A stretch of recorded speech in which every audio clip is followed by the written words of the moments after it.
Hello listeners, this video discusses the Communist Manifesto written by Karl Marx and Friedrich Engels, written in the year 1848.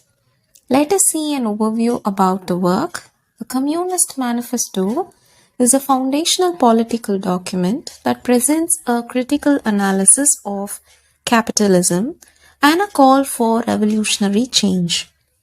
It was written during the Industrial Revolution.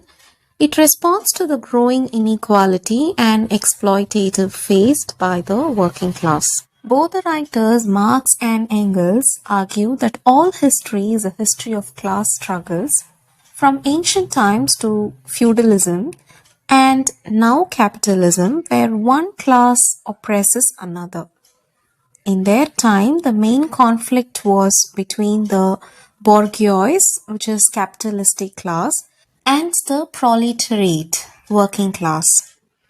The manifesto explains how capitalism, though powerful and innovative, inevitably leads to worker exploitation, alienation, and economic crisis. It predicts that as workers become aware of their oppression, they will unite, overthrow the bourgeoisie, and establish a classless communist society based on collective ownership and equality. The text also outlines the goals of communists, including abolishing private property, which is not personal belongings but productive assets like factories, which also ensures free education and reduces class distinctions. The work also concludes with a powerful message of international solidarity, which goes like this: workers of the world unite. This work, manifesto, remains one of the most influential texts in political thought, shaping debates on socialism, revolution, and the struggle for social justice worldwide. Let us see the author note: Karl Marx and Friedrich Engels. Karl Marx was born in the year 1880. He died in the year 1883, and Friedrich Engels, born in the year 1820 and died in the year 1895. They were German philosophers, economists, and political theorists who co-authored the book The Communist Manifesto in the year 1848. Both of them are deep thinkers. They are deeply concerned with the condition of the working class during the Industrial Revolution. Karl Marx is the primary author of the book.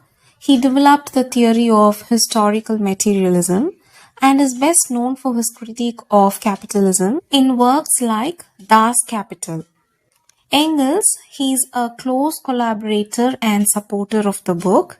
He also wrote extensively on industrial labor conditions and funded much of Marx's research. Their work, The Communist Manifesto, served as a revolutionary call to unite the proletariat and radically reshape society. Their partnership laid the ideological foundations for modern socialism and communism. Let us now discuss the book in detail.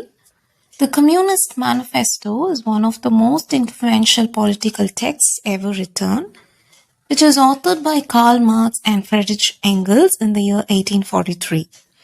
This is not a historical document, but it is a powerful critique of capitalism and a call for radical social transformation. This book laid the foundation for modern socialism and communism and continues to be debated even today. Let's see the structure of the book. It is divided into 4 chapters. They are Bourgeois and Proletarians, Proletarians and Communists, Socialist and Communist Literature, Position of the Communists in relation to the various existing oppression parties, History as class struggle. Now Marx and Engels, they begin by stating a bold idea which goes like this: the history of all hitherto existing society is the history of class struggles.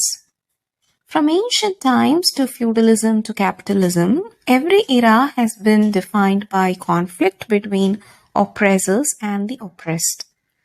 When we look back in the ancient Rome, it was patricians versus plebeians. In feudal times, it was lords versus serfs. And in modern capitalist society, it is the bourgeois versus the proletariat. Let's see who is bourgeois. They are the capitalist class who are the owners of factories, land, and capital.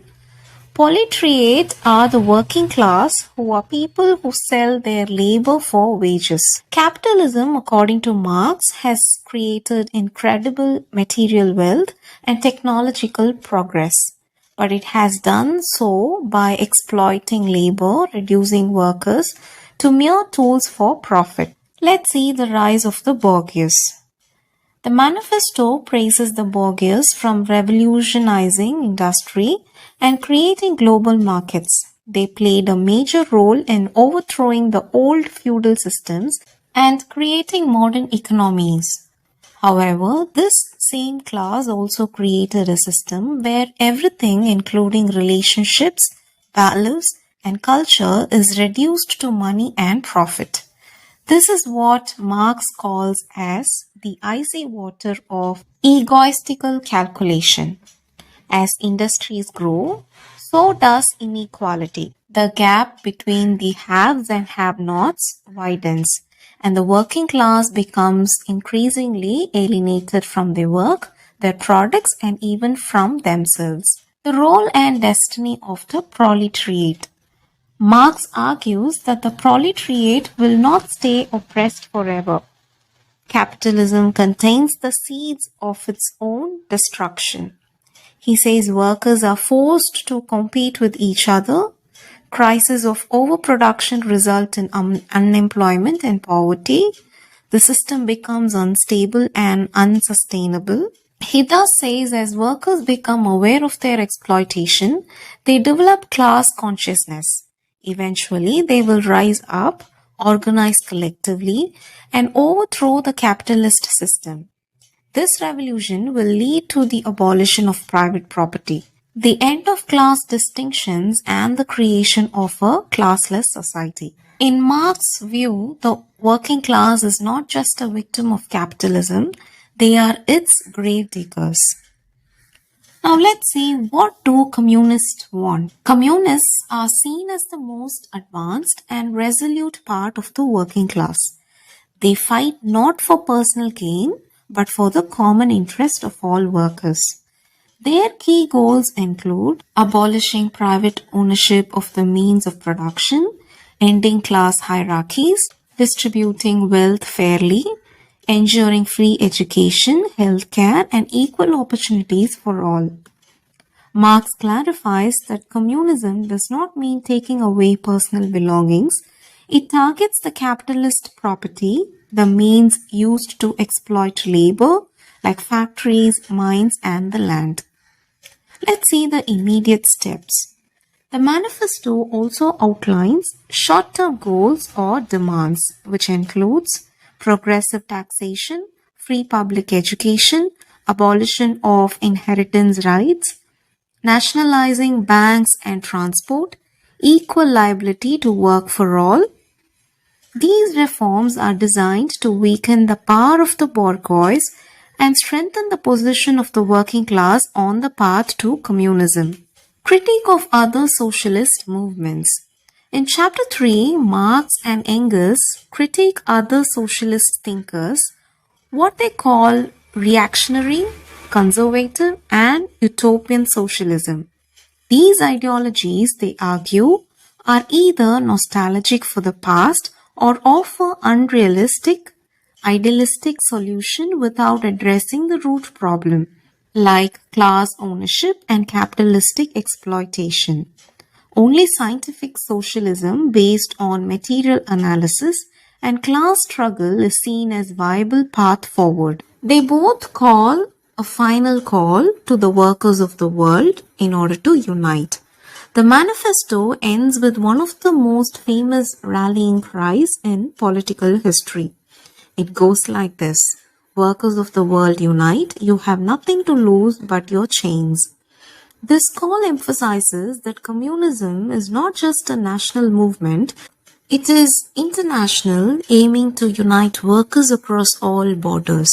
To summarize, the Communist Manifesto is a powerful critique of capitalism, and the revolutionary call for all classless society. It sees history as a battle between oppressors and the oppressed. It predicts the fall of capitalism and the rise of socialism through collective action. Though it is written in 1848, many of its ideas remain influential in political debates, academic studies, and global movements. Whether one agrees with Marx or not, his analysis of capitalism's structure and contradictions continues to shape how we think about society, power, and justice today. Thank you. If you have queries or suggestions to make videos, please write them on the comment box. Thank you for listening.